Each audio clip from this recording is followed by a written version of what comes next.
The following podcast will contain spoilers for all aired episodes in HBO's Game of Thrones and all published books in George R.R. Martin's A Song of Ice and Fire series. Did anybody else get, weird Sparrow is into Marjorie vibes? Or is that just me? Nah. No.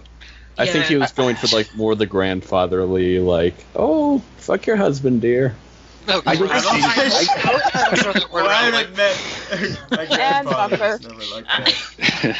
kind of pop do you have? He just wants to watch. No, don't bring A dead one. Stop bringing it up.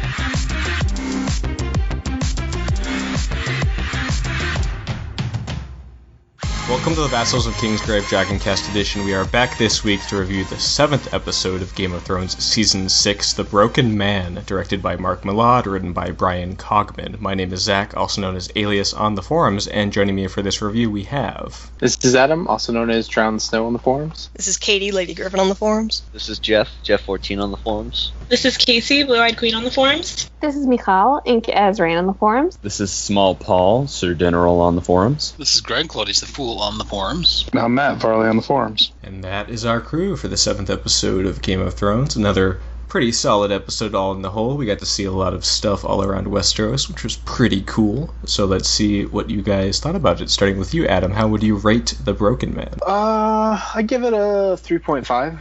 I liked it, but it wasn't it wasn't some great episode or anything. I didn't have too many complaints, though. So. All right, solid. And Katie? I'll give it a 3.7. I thought it was highly enjoyable, but I found the Sandor parts exasperating and frustrating for a lot of reasons. And I'm sure we'll get into that in depth. And Jeff, what did you think of the episode? I thought a 3.5. I thought the Sansa-Jon dynamic was kind of weird, and then the end of the episode, Arya should be dead, but she obviously won't. Yeah, probably not. And Casey, what did you think? I'm also giving it a 3.5. I just thought it was alright.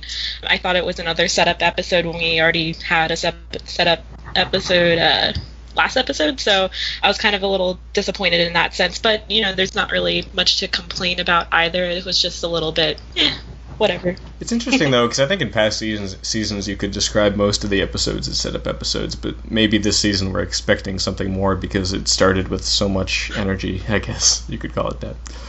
True. All right, Michal, what did you think? Yeah, probably about a 3. It did strike me as I was watching this season that, this episode that, wow, this season is better than last season. Yeah. Just wow. But, yeah, I liked parts of the episode. I didn't like other parts of the episode. I agree that the Sansa stuff is a little strange, and I really like the Arya stuff, but then I heard a theory that made me annoyed about it. We'll have to see what that is. But first, Paul, Small Paul, what did you think? I initially gave it a 3.5, but then I watched it again earlier today, and Lyanna Mormont just made me have to bump it up to a 4. All right. So yeah. That is true. She was, littlest badass. Yeah, for sure. And Greg, so...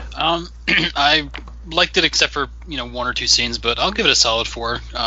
I was more on the edge of my seat in this episode than in past ones because I kept expecting them to do stuff that I thought was obvious and they didn't. I liked it. It was a 4. I was more surprised by stuff that didn't happen, basically, than stuff that did. And Matt?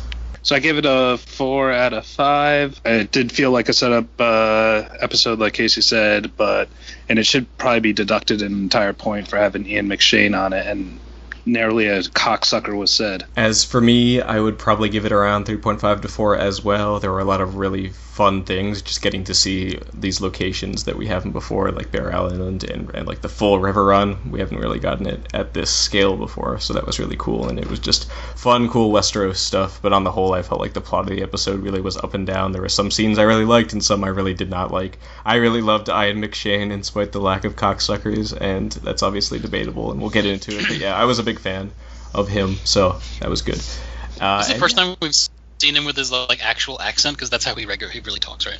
I guess. I don't know. No, didn't he do that in Pillars of the Earth? He's a little more posh in Pillars of the Earth. He was like a bishop and shit, I think. Well, he's kind of like a bishop and shit, building a sept instead of a cathedral. That's true. Did anyone else think that they were building the scaffolding to hang Edmure when it opened? I was like, well, I know what's going on. Yes, actually, I did. I was trying to figure out what that was. Still don't know what it is, but yeah, let's go ahead and get into it. It's supposed to be a sept. 7 points, right? All right. Where's their village, by the way? There's no. That's totally. There's people in the field building it. Like, where do these people live? It's over that big just hill. over the hill. Yeah, We just hit one episode. The hill. Well, I think they're probably homeless and are just like, well, if they're following a septon, then it makes sense that they're like, we're gonna build the sept first, you know. If you build it, they will come. Exactly. That's how it works. This definitely is going to invalidate my summary, though, which I'll get into now, which is beginning of the Riverlands, of course, where a small band of villagers is building a treehouse thing. That's what I thought it was. So, we learn that none other than Sandor Clegane is with them, having survived the wounds he suffered in his fight with Brienne. The leader of the group, a warrior turned septon, speaks with him, and Sandor says that he still feels guilt over his past deeds. At a gathering, the septon shares his bloody history, but is interrupted by the arrival of 3 men from the Brotherhood Without Banners, who have come to extort the poor innocent villagers. The leader is able to get the Brotherhood to leave, but Sandor warns him that they will return. When Sandor returns from the forest after gathering water, he finds the whole community slaughtered and the leader hanged on the treehouse thing. That's too bad. Sandor grabs an axe and stalks off. So, this is Sandor Clegane. He's back. He's alive. What a surprise! No way. Clegane Bowl! Get hype. Get hype! We saw Clegane with a bowl in his hand. That's all the confirmation you needed. Was anyone else surprised? I don't know why, but I guess we've had all these years of assuming of sitting with the gravedigger theory, right? And all we know of the guy is that he's digging a grave. And for some reason, I had translated that into my mind, I guess, through theories and discussion and stuff, into he's very penitent. He's gone religious. He is devoted to this religious life, which may or may not be the case in the books, but that was my assumption. So then to hear him basically unchanged and say oh, I'm basically being driven by hate and all this stuff, I was a little jarred.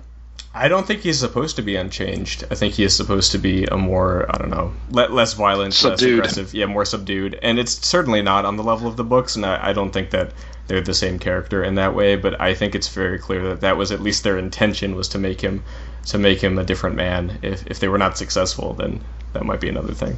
Yeah, and I mean, how much time has passed here? 6 months, 9 months? I mean, to have a complete turnaround would be a little weird, too. That's fair. He's gonna have a turnaround. They'll reveal it like Usual Suspects when instead of limping, he'll start walking straight, and then he'll be like, "Yeah, I'm back, bitches." Spoilers. I think that was the last. For Usual Suspects. That was. I'll include it in the intro for sure. So who wants to bet that limp's going to be gone when he's fighting? One hand in the air right here. I honestly didn't even notice he was limping. Oh yeah, he had the one inverted foot kind of thing. I don't know. He was carrying a log. He was carrying that's just his swagger. Come on. Well, the septon Weird looking swagger. The septon, Ray, his name being, of course. That's what they gave. Ray the septon. He mentioned that his bone was sticking out of his leg, so I assume there was a place that he had him messed up. Also, come on, that is the most clumsy exposition ever, right? How long have they been together? When I found you, let me explain the last part after Brienne nearly killed you. Be like, Septon Ray, have you been drinking again? I heard the story yesterday. Well, yeah, what? How come every time we start a conversation, you tell me about the day we first met? This could have been the first time he sat down and talked, because every day he was afraid, and this is the first day he brought his bowl of goulash and sat down with them, and it's hey, let's chat. It's just a necessary bit of TV show. It's fine. I don't know, I bought it. At least we got that epic Broken Man speech, right? That was great. Well, I think, we didn't get the Broken Man speech, which, for those of us who enjoy it, is disappointing, obviously. But I would have, I don't know. It feels like it wouldn't translate that well. It's a long speech, and only the High Sparrow is allowed to do those, as we know. Come on, you hire Ian McShane, you hire him to give that kind of speech. But he gave this really could have been any actor. Right? He gave something, right? Yeah, but it was I think they just hired him because they wanted to see him hang. Did anyone else feel was left really hollow by this part of the episode? And not just because I don't care that the books are different than the show, or the show has a different thesis than the books. I'm perfectly fine with that. I'm even fine with them wasting an actor like Ian McShane, but it just feels like there's only really two ways that characters are developed in the show, and it's either they're developed as being victims or they're developed as instigators of violence. And so it like that the way that they wrapped up Sandor's very brief interlude with this commune is, everyone gets slaughtered and he gets to go be a badass again and fuck some shit up. And it's like, well, that's basically how almost everybody's arc seems to go at some point. It's like they either become victimized or they become victimizers. Like it left me really cold. I was like, there was dozens of ways they could have gone with his character or just done something different, and it just felt like they've done what they've always done, which is not interesting to me anymore. Well, I mean, wasn't that the point of his speech when he says that violence is a disease? You can't cure a disease like with the disease. That's the point, and kind of something that I think D&D do a lot is that they pay lip service to these themes and then immediately contradict it with what they actually... I think that was the point, though. I don't think it was contradiction. I think it was supposed to be some kind of irony, right, that he's making this grandiose statement. But the idea, and I'm not saying I agree with it, but the idea seems to be that the world just can't accept that kind of point of view. There will always be violence, and we can't stop it. Right, sure, and it's not, I don't know. I don't care. Like, violence can be fun on the show. I don't care that there's violence. I like when Dany sets things on fire with her dragons. I like when Arya stabs shit. But at a certain point, I just want some of these characters to do something different. And didn't the High Sparrow already say that, like, in the first episode, that we're all sinners and we all deserve death? It's just like the nature of man or whatever that they're... I think it's more the nature of the show, but sure, I've accepted it at this point. It's just I'm venting my lack of response to it. I think it stands out, and you pointed this out to me last night, Katie, that I think it stands out more because it is the broken man, and they're trying to channel that idea, presumably, with the speech and with the title and with, the septon. But the problem is, like, that is used, and again, I agree again with Katie that it's not the problem in the difference. The problem is that these devices are used to, like, very distinctly different ends in the book, and, like, subtler and kind of more humanistic ends in the book. I'm not like the number one cheerleader of that speech. Like, I think it's a great speech, but, like, it doesn't like do the things for me that it does for a lot of other people. But I still think that, it is very powerful, and it is very telling that in this kind of, like, horrible, gory landscape, we have this speech about kind of the folly of it all and the man who chooses to be ultimately very human in spite of that suffering. And it seems to work out in the books. And, here it's just kind of a deliberate, like, Pollyanna versus, a harsh, cold reality that I thought was kind of lacking at least some subtlety. Yeah, I totally respect that opinion, and I think that it makes sense, and I do think the book definitely treats it, at least with, you say, like, more subtlety and takes more care with it. But I think that, I don't know, I think there is something tragic about the idea that maybe we can do away with violence. Maybe this is something that we don't need. Maybe this is something that we can, that is obviously an awful thing, and we're trying to stop it, and it just is impossible in the world that they live. Well, obviously that's tragic. I mean, yeah, which I kind of like. I think that I prefer it in the book. Obviously, I think that that's a stronger message, but I think that the message here was strong too. I don't think it was worthless.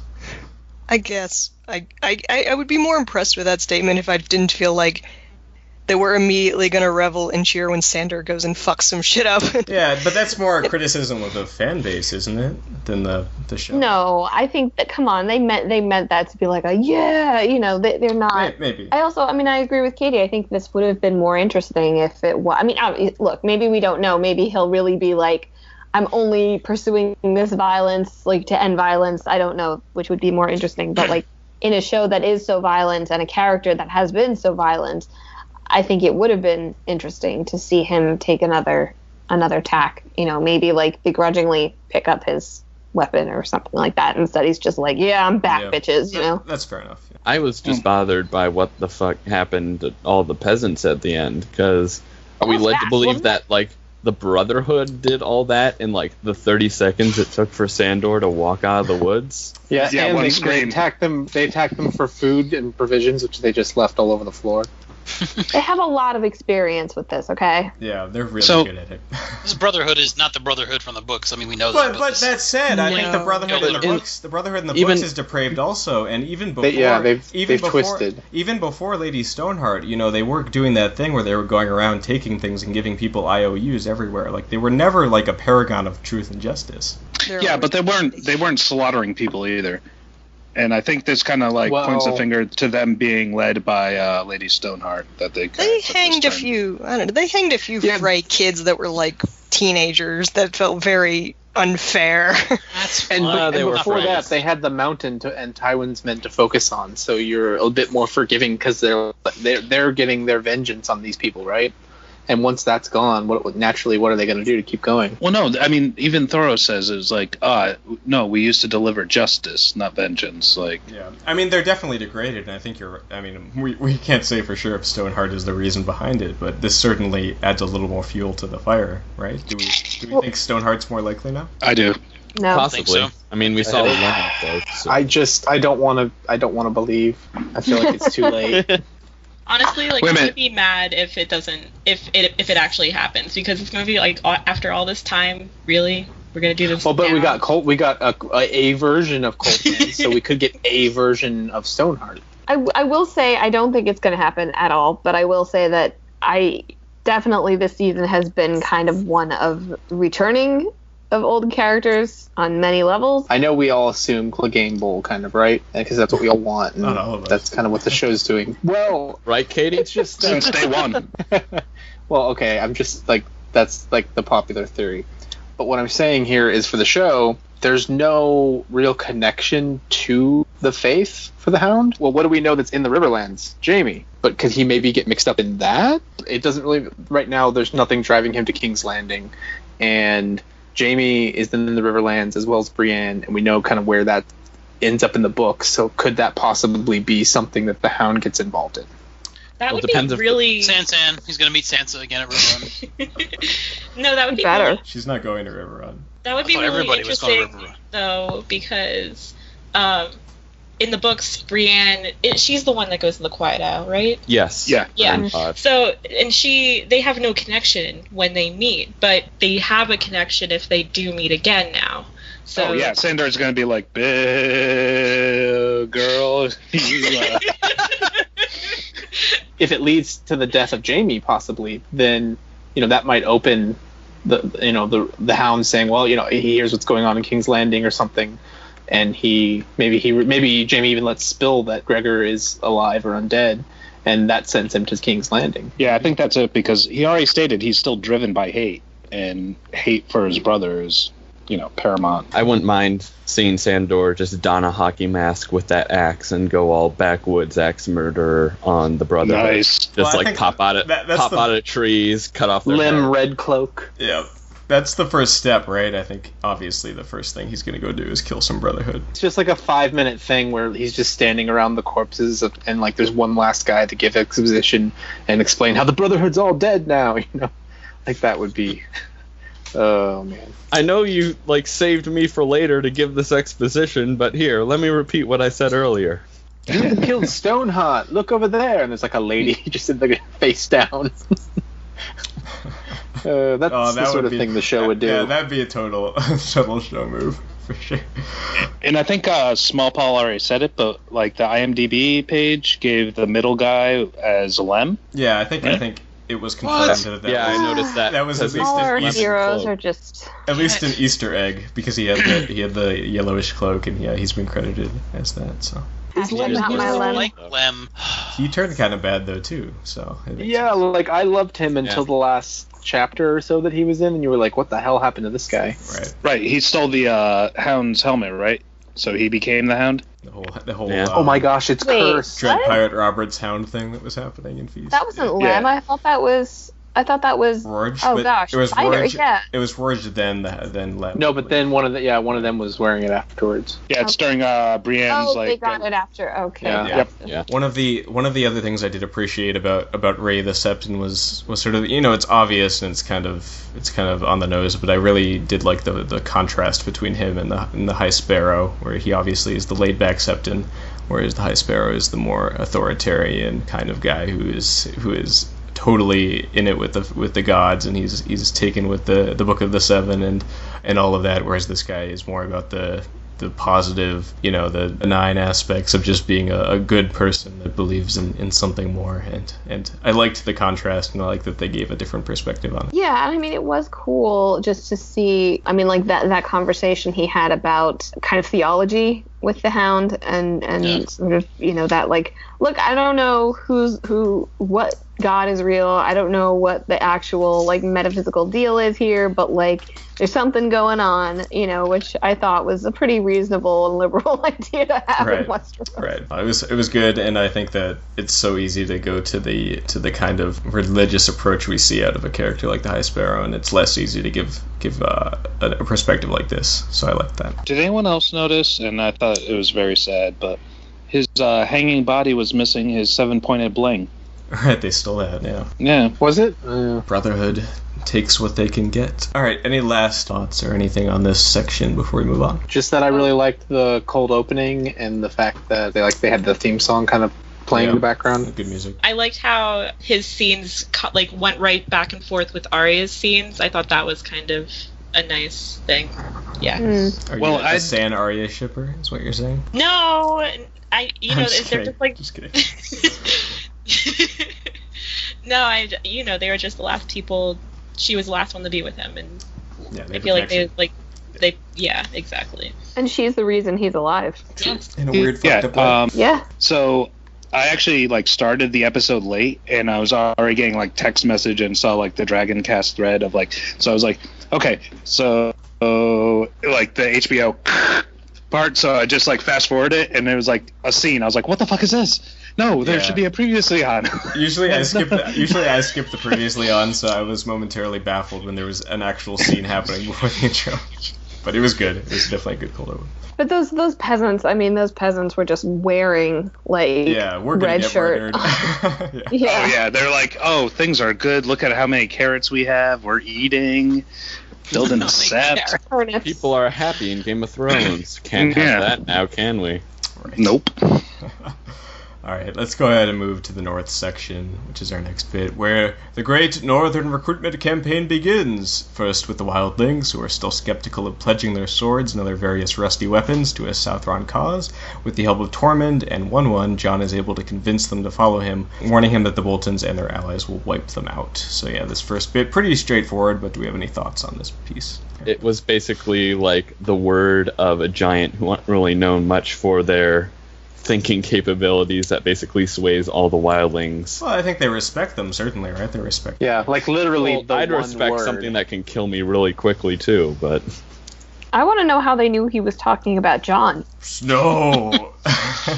There was a lot of snow around them. Yeah. Maybe he was just I have to go pee. I know! Yellow snow. So, to nitpick, I feel like they, once again, switched the, even though, the wildlings don't really have a, structure of command or, hierarchy, it was kind of led up for us to believe that Tormund was in charge, and then randomly there's other guys in charge. Well, that's the point of the free folk, right? Everyone has their say. He wasn't in charge, though. The other guy, he was just kind of louder than everyone else standing around. Which is how they function as a society. Yeah. Yeah, I'm sure those guys there were their other captains and stuff. Had to give a report to the citizens board. And, they talk about tribes and clans, right? So right. I like that they forgot that female wildlings are allowed to fight. Oh my gosh. I haven't seen any. No spearwives. Yeah, hashtag what spearwives. Yeah. We saw Harmon Doghead at one point.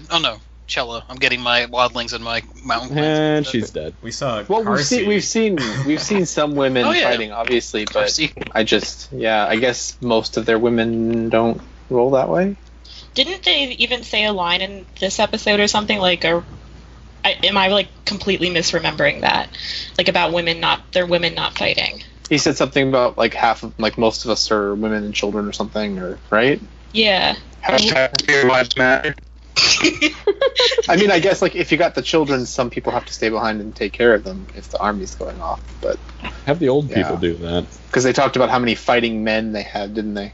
Yep. Well, apparently, there's no old wildlings. if we can use Carsey as a template, then apparently wildling women just melt into pieces and lie down and die the second they see children. So those were her kids. No, they weren't. No, they were. Those were random kids. That too. was stupid then. I just realized that. Kids are still Her kids alive were and well safe somewhere. on a boat. Yeah. That's right. And she was just like, "Oh, my uterus exploded. I can't move." Yeah. Anyway, I'm sorry. The point of that was to say I just wanted to see one or two female captains with the wildlings. Yeah. We may. Let's not judge them before the great wildling battle is over. So this scene was pretty straightforward. Do we have any other thoughts on it before we move on? I have no notes until it says, "Does everyone knows the Night's King's name all of a sudden?" Like that's just a thing now. Well, I think it's supposed to be a legend, I mentioned Night that King. He's just Night King. Yeah. I think they never mentioned it before, but I think at least the captions for the episodes it was Night's King. Maybe I'm wrong on that, but it's Night King now. Yeah, but someone was saying that I guess like on the Thrones wiki or something they're saying that it's I think maybe on like the DVDs they mentioned that it's like the Night King. He's like the boogeyman. Like everyone knows about him, but I'm pretty sure no one on the show has really ever said anything like that. Yeah, it's just assumed, I guess, but. Yeah, not a huge deal, ultimately. Alright, so let's go to the next piece in the north, where Jon, Sansa, and Davos visit Bear Island and stand before Lady Lyanna Mormont and her two advisors, one of which is clearly Stannis in disguise. Take no opinions otherwise. Lady Mormont. Wait, what did I miss? The guy on the left? Yeah, he's Stannis. The guy on the left. Come on, he looks just like him. And the guy on the right has Hodor's hair. He looks just like him, I swear. The Stannis Davos shippers really like that theory. I could not get over the fact that he looked exactly like Stannis to me. Maybe I'm delusional, but he looked just like with like long hair, right? He had short hair. He had balding hair, right? So took Davos a long time to butt in because he was just looking at the other guy going, there's something familiar about this guy. I can't put my finger on it right now. They've referenced Stannis losing his head way too many times this season, so you know that obviously is not what happened. No, that's Stannis for sure, just sitting right there. It's but a weak early retirement. So Lady Mormont is reluctant to pledge herself to a bastard and a Lannister and or Bolton, but is convinced by Davos's warning of the impending White Walker threat. She pledges all 62 of her fighting men to the cause. So yes, building an army here. Oh, give me a break! Not all old men over 50 look like Stannis. He looks just like him. All right, whatever. Not. Yes, he does. I think it looks closer to Davos than Stannis. Maester Hodor, on the other hand, yes, that's true. See? He's got Hodor's hair and everything. Hodor time traveled with his mind back intact and went to the Citadel and made a living. I feel like it was just like the wardrobe people may be playing a joke. All right. So Lyanna Mormont is the best, and all I want from this show. Yep. She is really great. Survive. I have to say it looks amazing, and I can't believe Jorah would ever want to leave that place. It looked really cool. Like the castle at least looks really cool. Maybe the island is just, not very fun unless you're a hunter. Not fun for Lyness Hightower, at least. Davos has a creepy, 9-year-old girl whisperer thing going. Yeah, I thought it was weird that it took him to persuade her over. Because why? Because she's always, or they sent out a letter that said, we only trust Stark, and then she ends up not trusting the Starks, which I do get why she's wary, but I don't understand why Davos was the tipping point. He's been talking to Shireen for seasons. He's got gentle, loving father voice. I don't think it's that she didn't trust the Starks. I think that she wanted them to kind of lay it out a little better, to kind of earn it a little, since there, as she said, Jon is not a Stark and Sansa is now a Bolton, and so maybe Davos being someone who kind of earned what he got, and he was able to kind of give that extra push. Why weren't they pushing that the Boltons have Rickon in their dungeons? Not until later. Yeah, how was that not their opening move? There's your Stark. Well, but that's because he'll be dead next episode, and then people will be like, well, that's stupid. The other thing we need to call out is she totally calls her Lady Sandra in this scene. You're not wrong, Adam. I watched that. I had to watch it 3 times because I thought it was crazy. How does that make it to the final cut? Maybe Children on only purpose? have so much time on set that they're allowed to work, so maybe that was just a really good take other than that. And I mean, she's young enough, she probably isn't allowed to watch the show. She probably doesn't really know Sansa or anything and just screwed it up. Like, she did a great job. Maybe she has trouble with her S's. Stanley should have corrected her. He's known to do that. I just learned how to read, and let me correct you. Let us then move to the next bit on the campaign, where they visit the Glovers of Deepwood Mott, but Sansa and Jon are both met by a stone wall. Robert Glover refuses to pledge his swords when the Boltons had just saved his castle from the Ironborn, a feat that the late Robb Stark failed to accomplish. So yeah, this is the moment where it doesn't go so great for the Stark campaign. Yeah, I really liked this scene. I liked how it showed how precarious and how like not everyone is just going to jump behind the Starks, and it was a really good window into like what these people have actually been through. Like you just expect Sansa to show up and them to bend the knee, and it does not happen. I was kind of disappointed because we got like an approaching shot of Bear Island, but then for Deepwood Mott we just get like this little set, and I'm just like, The Iron Fist. Yeah, it's boring. Agreed. I think we should take what we got and be happy with that we got it at all, right? Yeah. Well, yeah. I wanted Sansa to have a better argument than like, but swear though, and yeah. But also, yeah, I don't know what it's called. It sounds to me like there's something with a C, but they keep mentioning this other house like Kerwin's. down south. That like, Kerwin's? Yeah, I thought they were going to Is say it Kerwin? It's Yeah. Serwyn, but I thought it was Serwyn. I always read it as Serwyn too, but Yeah, that's how I Oh, read it. okay. Because it kept really throwing me off. But yeah, Serwyn was the guy with the Knights of the Rabbits that used to like ride around and like sing songs, and then they all got slaughtered. That's the place Oh, the Theon Tall. and Clefjaw show up first, and they killed him. Yeah. It's like, is that who Sansa sends the letter to? No. That's No, she sent it to the Vale. She sent it to Littlefinger. Littlefinger, yeah. She did? Yeah, that's who she sent Yeah. it to. are you playing with us, Michal? Did you not know that?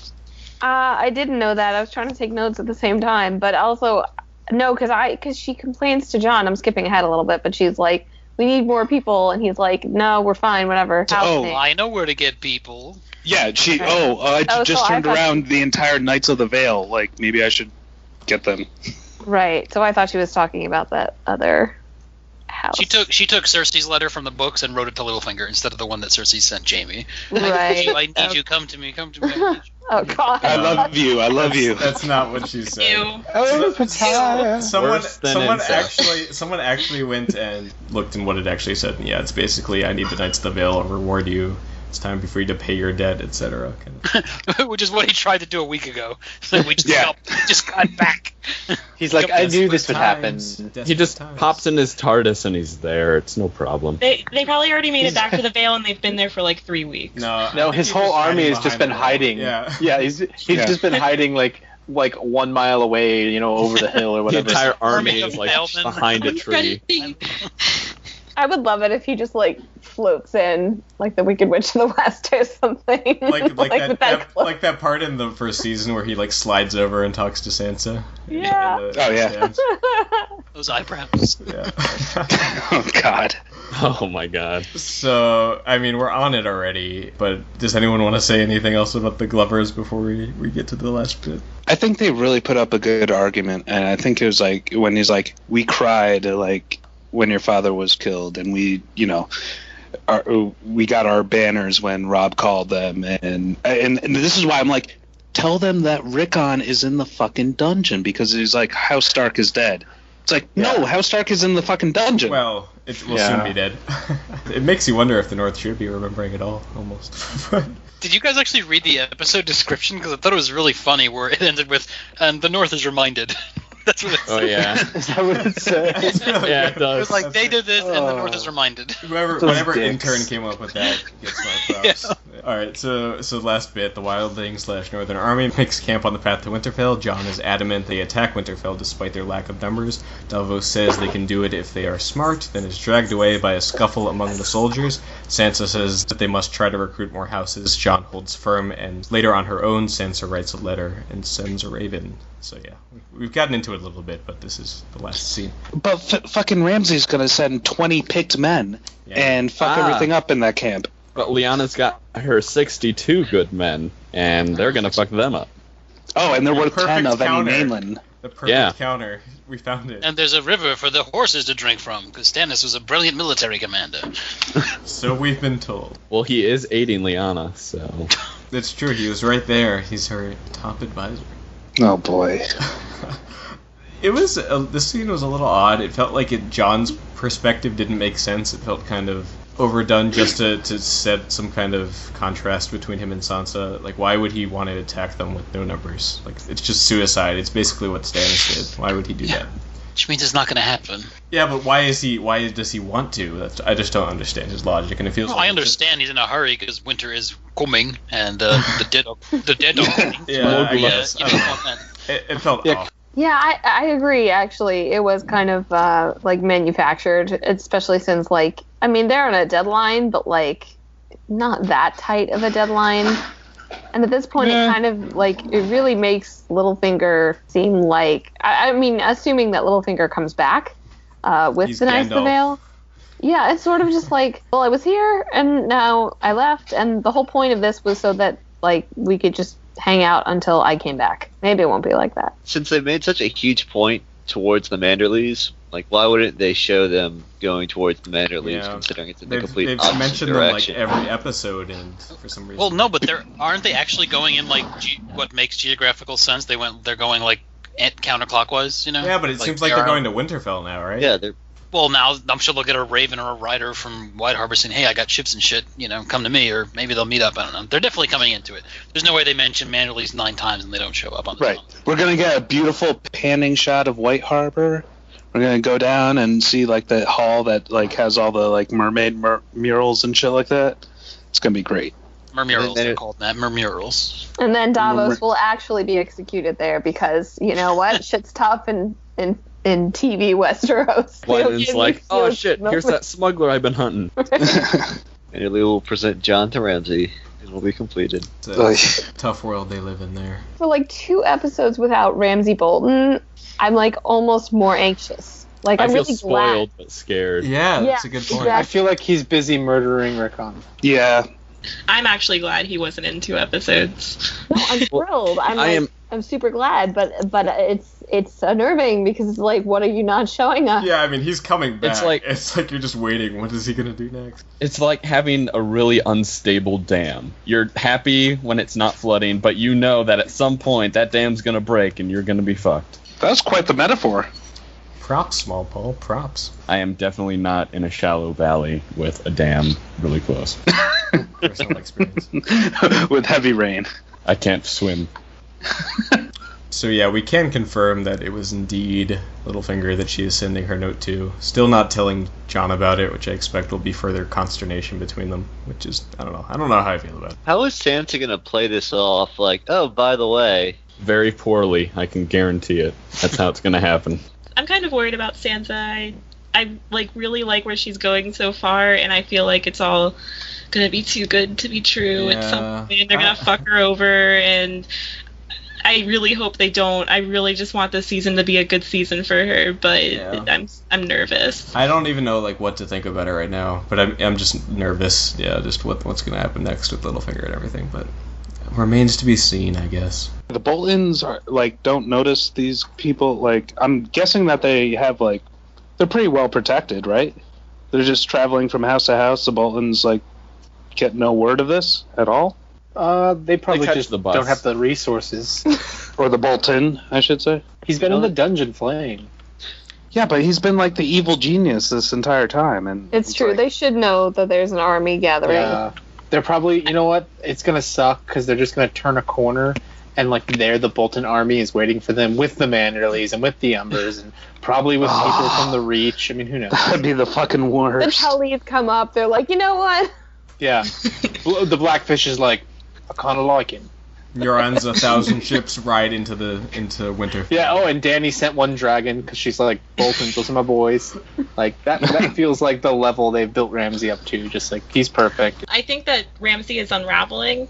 So, and he already killed Roose. I feel like if Roose was still here, he'd have all those people out there doing their thing, making sure the North is the North that they want. And I think that maybe Ramsay isn't taking as much caution as he should because he's too concerned with having Rickon and having all this power and making sure that Winterfell is his Winterfell and whatnot. It's fair enough. Yeah. Do you think if there's a chance that they might actually just not show the Manderleys and wait till the Snow Bowl and actually have them on Ramsay's side and have like at the Battle of the Ice, they have one of the flanks, and then when they're attacking, they just switch sides in the middle of it, and like it's a glorious moment for the Manderleys rather than that would be cool. But I feel like Possibly. with Littlefinger in the game also, like he's the glorious moment, unfortunately, for this battle when the Knights of the Vale come riding in to save the day.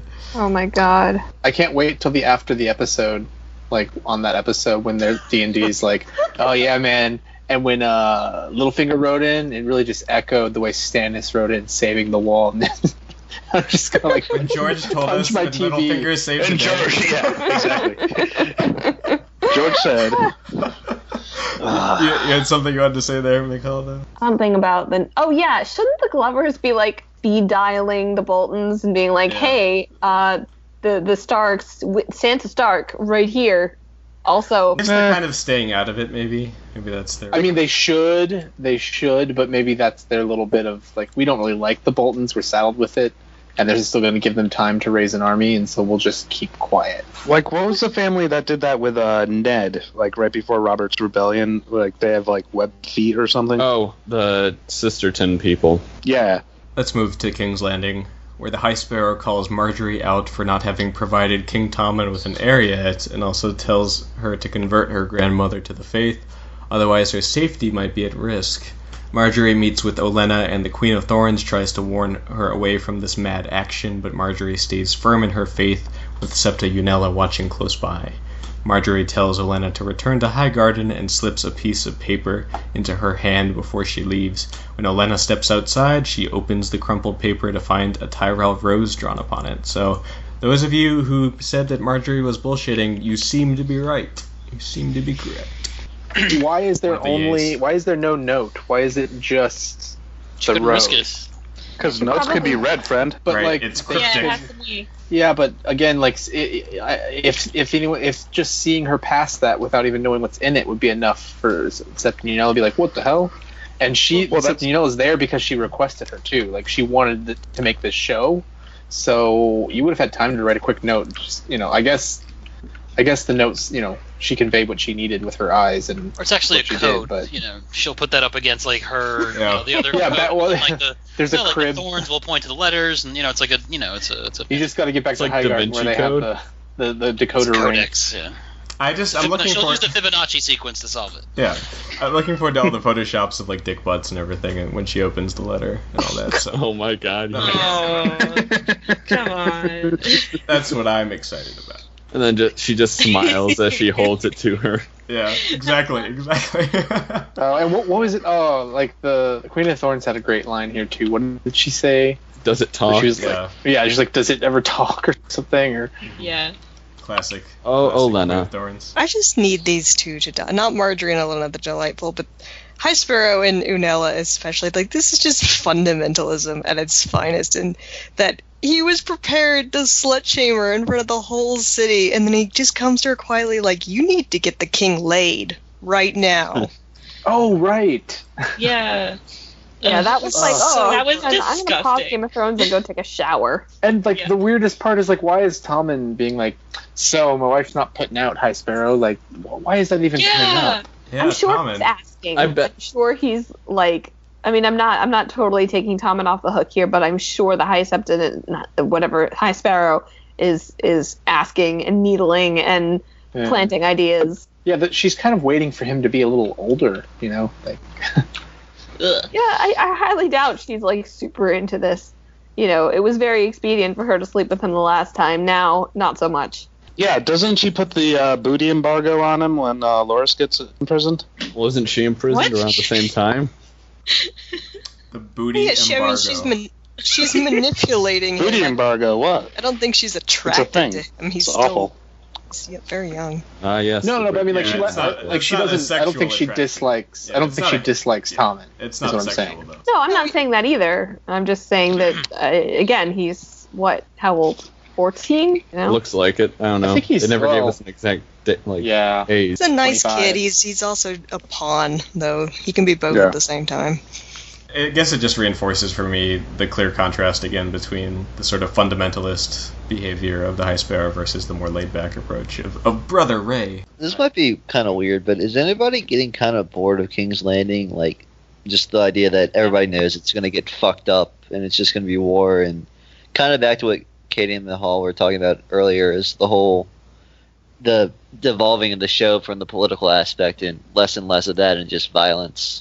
Yeah, I think it kind of feels like it's spinning its wheels. It feels like none of this really matters ultimately, and it's weird because obviously we don't really know what's going to happen next, right? And maybe it'll have a payoff that's more satisfying and appealing and make it feel like it all was worth something, but as of right now, we don't really have. But like, I don't feel that Marjorie can accomplish anything from the subterfuge, and that would be what would be interesting if like she could actually do something rather than just like string it along.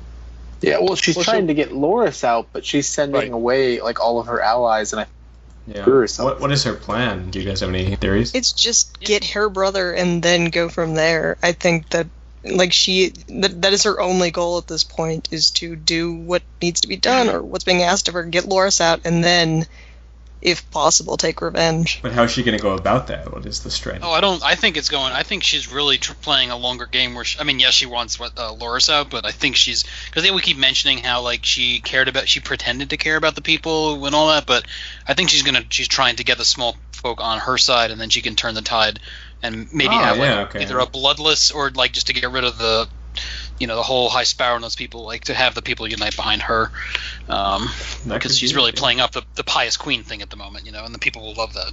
Yeah. Well, I mean, the Tyrells were the reason why, when they're like with Renly, were the reason why King's Landing was starving, and then they opened up the Rose Road and like was able to feed everyone. Can't she do that same thing again? Be like small people, who do you like now? Like the fucking High Septon or me? I don't think they're that hungry now. I mean, that was in the middle of the war, and food was scarce, at least in the books. At this point, like, religious fervor might overtake that, at least, like, for the crucial long enough. That's a good theory there, Greg. I think that might be the plan. The reason I'm also not liking King's Landing as much as Jeff was saying, and I think it's just because I feel like this storyline is going much slower than a lot of the other storylines. Like, I feel like it's like... Except Marine, it's going slower everywhere. Yeah, that's correct. Well, Dorne is also taking a really long time to be Fuck Dorne. What? What's Dorne? What? The kingdom that must not be named. Everybody just forget about it. Remember all the adventures Jaime and Bronn had, and memory voided? Nope. 404 error not found. 404 acting not found. Yeah, I feel like it's going a little bit slow, and a lot of the other storylines are going faster, and I think that's why I'm not enjoying it as much, even though the acting there, like, I love Lena Headey, I love the actress that plays Marjorie, and Olenna, of course. It's just much slower, and I feel like we're just trudging through to get this over with at the end of the season, probably. Was anyone else really scared for Olenna, like, bad-mouthing Cersei in front of Frank and Gregor? Yes. Oh my god, I was like, I had like this thing in the pit of my stomach. I'm like, I swear to God, if they use the mountain to just like wreck her guards and then kill Olenna, I am going to stop watching.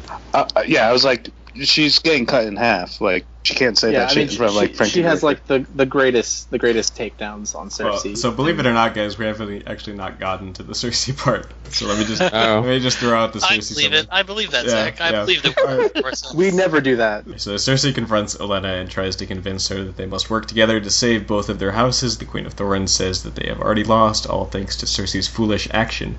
Olenna wonders openly if Cersei is the worst person she has ever met. She tells Cersei to run if she can, but Cersei is determined to stay and fight. So yeah, this part. Yeah, I thought Olenna was so dead. Because it was also just like, oh, get out of the city before you're in danger. And I was like... Yeah. Where's right and left when you need them, right? Yeah.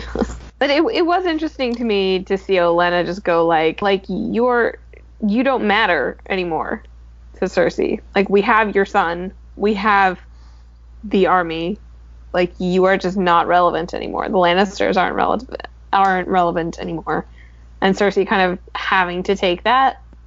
was. Yeah, Cersei has been a very quiet player this season. She really hasn't taken action yet, and you feel like it must be because she's playing a long game or something. But yeah, she's really just taking it all pretty well so far. If that is it. Riverrun, please. Well, actually, I'm saving Riverrun for last because you saved the best for last. But first, we go to Volantis. Oh, fuck me. Where Yara and Theon park the Iron Fleet to resupply and enjoy the comforts of a port. Theon wants nothing to do with the horrors and the drink, but Yara pushes him to partake and offers a little Ironborn tough love.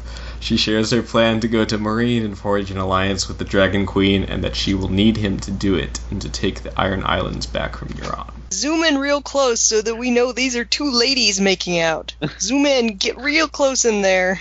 She's just such a progressive character. Can't be Katie, sure. You know, she's a liberated woman. I mean, aren't you? Yeah, I proud feel of like that? maybe that Michael Bay guest directed on this scene. Oh my gosh! You know what? Obviously, nothing wrong with Yara being a lesbian or bisexual or whatever, but I did feel a little bit like they were like, we're not sure how to write Asha anymore. Let's just pretend she's a man, and just wrote her dialogue as if she were a man. Yeah. Drink. That's pretty much what it was. Drink and fuck. Yeah. I mean, I'm gonna fuck the tip wrong out. with that? It's like, come on, guys. Thanks for the subtlety. As a lady who likes ladies, I am naturally distrustful of dudes writing women who like women or cinematographers filming women who like women. I'm not gonna complain about it, because if it was up to me, everybody would be gay on the show. It was just I had to raise an eyebrow. It felt a little fetishistic. Yeah. So, are there any other thoughts on the way that this played out? Obviously, are kind of not being. It stunk. Not being. So it sucked. Sorry, so we're all assuming now that basically she's taken the Victorian role just in regards to getting to Dany and everything. You don't think Euron's they're gonna do that too, or it's just gonna be her and her 1,000 or whatever ship she has. I feel like he's gonna chase after them, and Dany's going to get all the ships. She's going to get Yara's ships, and she's going to get Euron's ships, because all of her ships got conveniently burned in the first episode. Yeah, we can't forget about that. Oh yeah, I forgot about that. So, do you think Euron burnt them down? No. Was Some people think that. Indeed, Westeros anytime soon. Waka waka waka. That's what he said. So silly. I don't know. I thought this scene was bizarre and really shorthand. How can we bring Theon back from the edge and give him a little pep talk from his sister telling him to go kill himself?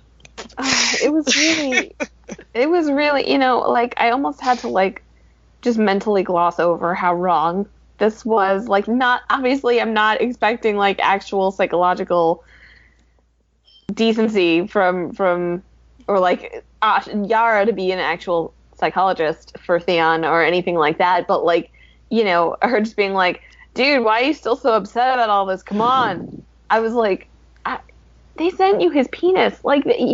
You know. All right, I won't joke anymore, bro. It's okay. They're just bored of writing Theon, and Alfie Allen's probably like, I'm bored of being sad all the time. Just get me from point A to point B and give me some buck in my step. Let me drink away my 2-3 seasons of drama. They're like, all right, nobody wants to see this crap anymore. Let's have badass Theon again. Give him an axe and a winch and more beer. You got a haircut, too, don't forget. Oh yeah. So pirates get peg legs. Do you think Theon could get something similar? Maybe. Strap on? Did anyone else wonder, and this might just be my Euron paranoia, but was anyone else oh, the wine is poisoned? No, because the show you're on is a pud. So no, it's the I don't know. prostitute. I don't think Yara's making it out of this season.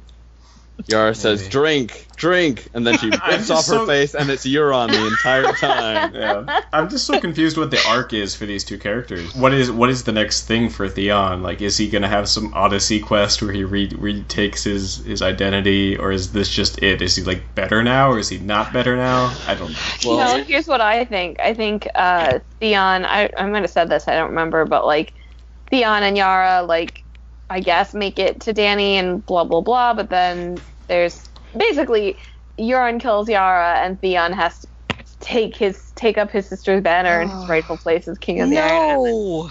She's so much cooler than him. I agree with you, which is probably why it's going to happen. But it's not Yara's story, it's Theon's story. No, you can't kill the one gay woman on the show. They can't do this. Come up with a new one, Katie. Oh, are they gonna have Theon bond with Grey Worm? Could join the Unsullied. How weird is it going to be with Theon interacting with Dany? That does not compute in my head. Yeah. I was gone for a few minutes. Did we already talk about the great life advice Asha gives her brother? Suck it up. Like, Kill yourself? either like drink or fucking slit your wrists. Oh, thanks, Yara. Thanks. She is a love it pirate, all. so coming from a progressive pirate, that is good life advice. Maybe I'm You just still pining for book Asha, who is just so much more sensible. You had a point there, Casey. Yeah, when Asha said that line, I'm like, oh my god, Theon's dead right here, done. But he wasn't, and before I learned about what Benioff said, I was okay with it. And then he was like, Asha had to show him tough love. Was it Adam? Yeah, she said he was like, it's this is just kind of a very Ironborn way that they deal with it. And you're like, okay, sure, yeah.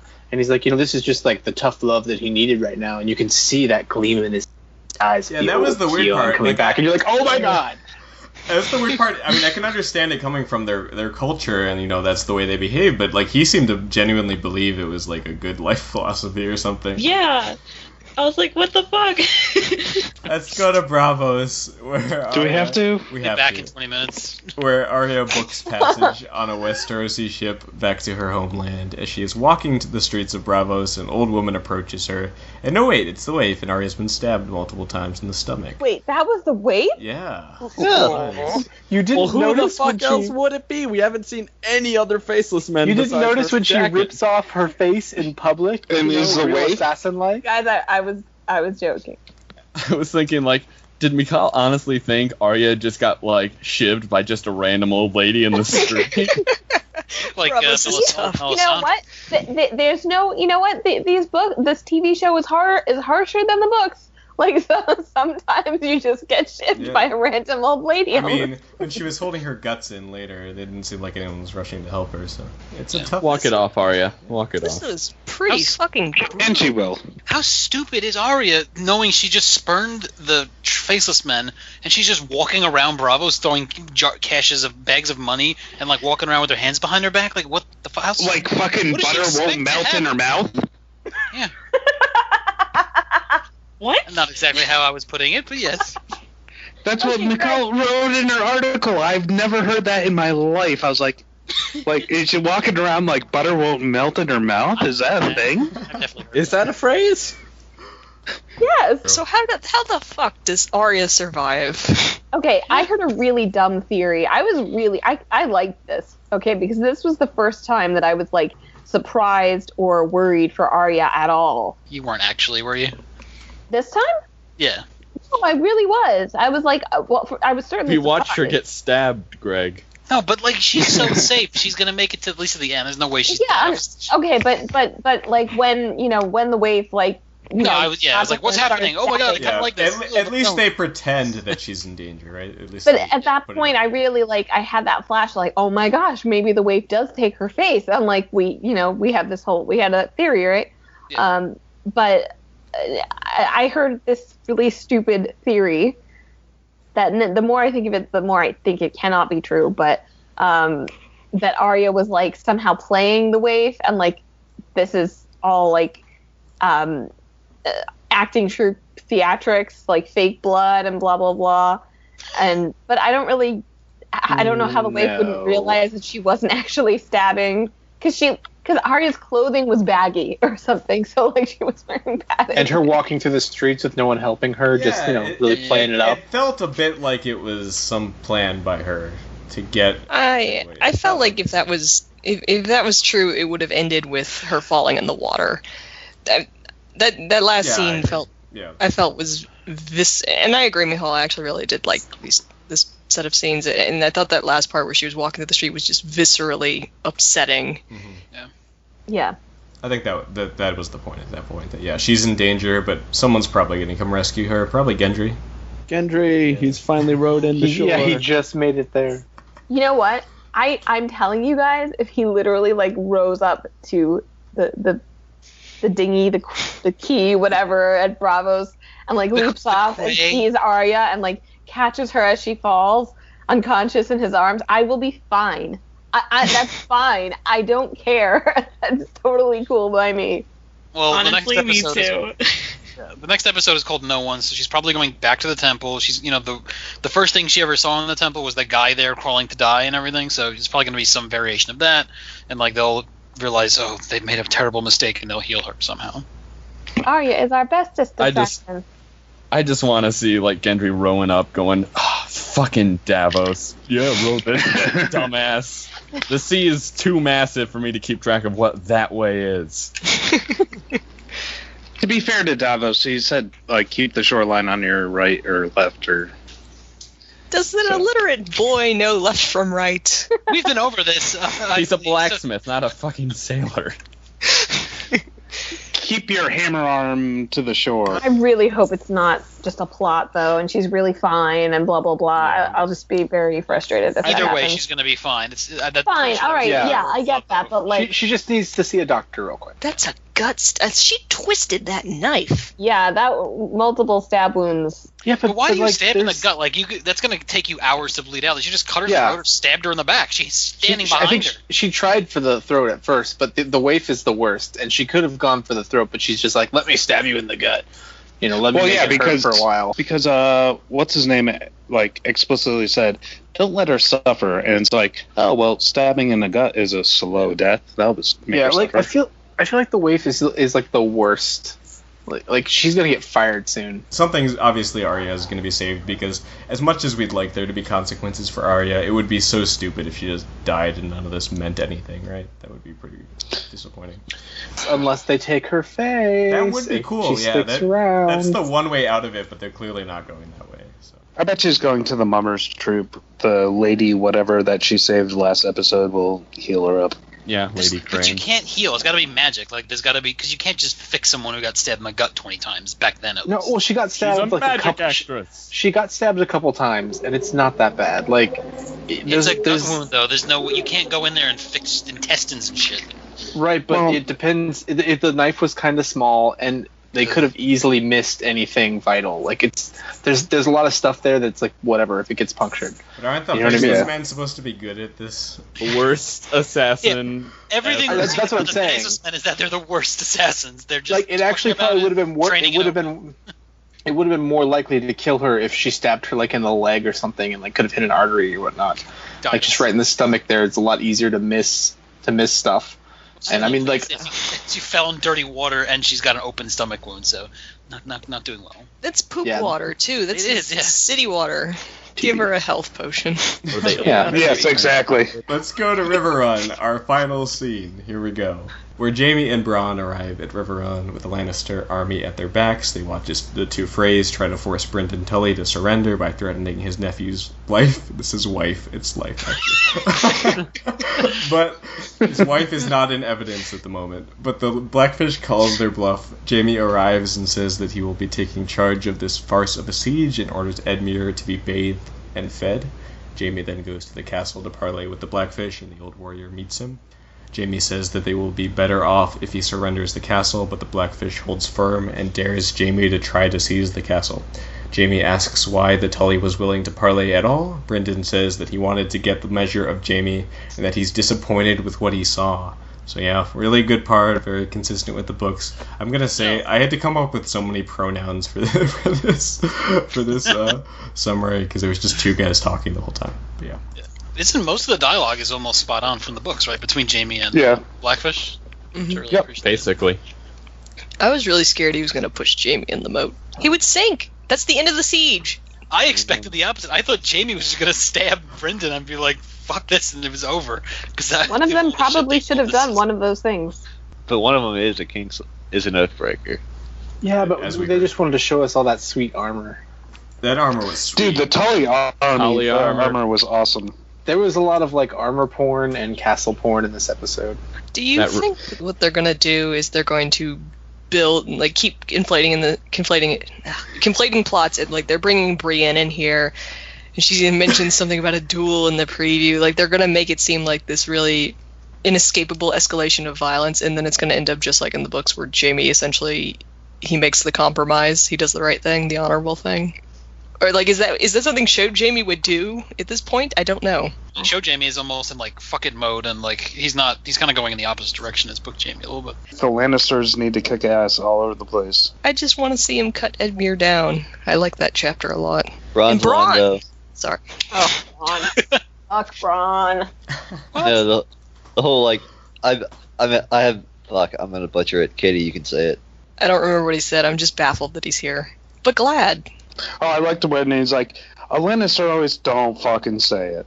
Don't fucking say it. Another good. I like the whole like bet line. Like I'm gonna bet on the old guy. Oh yeah. Yeah. So, He's an old man. And you have one hand. My money's on the old boy. So what is the actual in-show explanation for why he is there? He's Jaime's right-hand man, as we heard. When the Blackfish is like, oh, go ahead and cut his throat about Edmure, was that like, I know he's like that in the books, but like it just kept radiating back to me how like much of a dick the Blackfish was about Edmure in the show, like at every single turn, and I was almost like, maybe he just doesn't care, like, you know. He might, but like he was under no impression that they would actually go through with it because he just saw right through them, at least in this instance. I found the show version weird because I always felt like in the books like he was actually protecting Jane Westerling and Rob's unborn son more than he would care about, like, since the Riverlands like pledged themselves to the King of the North, like it was like the king's like heir rather than his actual houses. It feels more stubborn and pointless than it even does in the books. Yeah, that's fair enough. Definitely. I feel like we were really critical of Blackfish, like, back in season 3, in that he just seemed like a jerk most of the time. I remember Shellfish saying he wanted to, like, cut his head off or something. Like, he was just a piece of shit he was there to make crass jokes and give people a hard time who didn't deserve it. Oh, Shellfish. Where are Miss you? Come back. Somebody should insert like a clip of some classic Shellfish moment now. There'll be plenty of that in VOK 300. And I'm ready. That's what. Yes, indeed. Shellfish he will return. Shellfish? Is that you? So many fallen soldiers. Anyway, We gave a moment of silence. He's probably fine, guys. He's probably fine. He deserves it. There you go. Jaime and Brienne are gonna fight, and Brienne's gonna die How did Brienne lose against Jaime? because she's gonna let him. What? Why? Oh, She loves him. Brienne's gonna get some inspiration from the wildlings and steal herself a husband. I'm confused. She's not with? Did she go off somewhere with like Melisandre and Pod separately, or are they just not shown in this episode? I don't know where the Went fuck with Pod, Melisandre. but They went to the Riverlands. Melisandre has to be there. So yeah, episode preview spoiler. There's a moment where she's talking to Jaime and saying basically like, "I'm compelled to fight you." What? For both Jesus, reasons. criminy. That's It's what- bullshit. It's what I said last week. It's that she is loyal to the Blackfish because she's loyal to Sansa.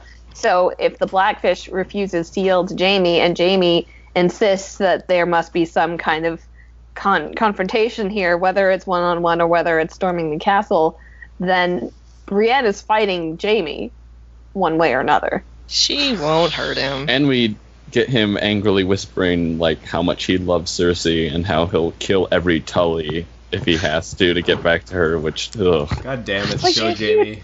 You don't even believe this. Like, any other predictions? I don't know what the outcome will be. I don't know if it's actually going to be Jaime killing Brienne, but it's possible. I guess. There is a shot in the preview where Tyrion looks up and he gasps, and he's looking at chandeliers on the ceiling. The chandeliers My God, the shaking, decorations. so I think like a dragon is maybe landing on the pyramid. I don't know. Oh, you mean the dragons he set free in like episode 2? Well, it could be we Dany haven't seen? returning with Drogon. Drogon. Dragon. What? Dragon! Where are my Dragon? Drogon and Carl Westeros. Carl Drogo. Well, it sounded like you were trying to say Drogon, but it sounded more like Dragon. Khaleesi's gonna come back with Dragon. So also Lancel's gonna die. Fuck yeah.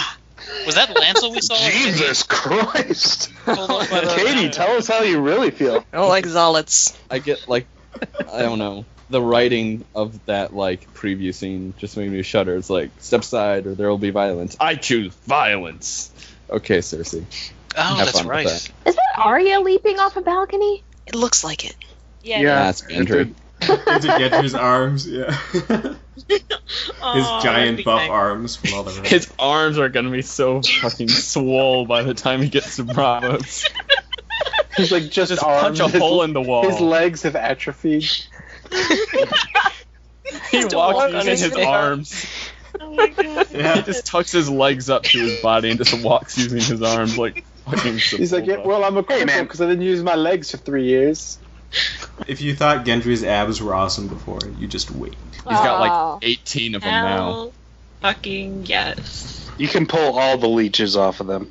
I'll do it. Remember that scene where Gendry got leeches all over him? Well, no, it was just On on the- his Penis. And- Oh yeah, that was the callback I was doing.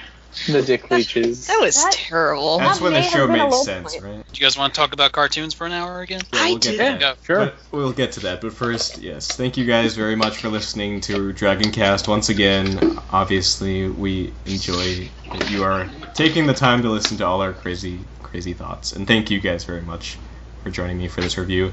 If you want to check us out at the Vessels of Kingsgrave, you can do so at the VOK Podcast WordPress, on Twitch. Wait, no, not on Twitch. Is that a thing? On Twitch? Oh, that a thing? boy. How would Thing, it be right? on We Twitch? do not want to be the people who live stream. You cannot trust us to Big, live you made stream. it We would Twitch. We fuck played Game up of so Thrones much. Telltale the whole time. Yeah, there would be like 2 people watching.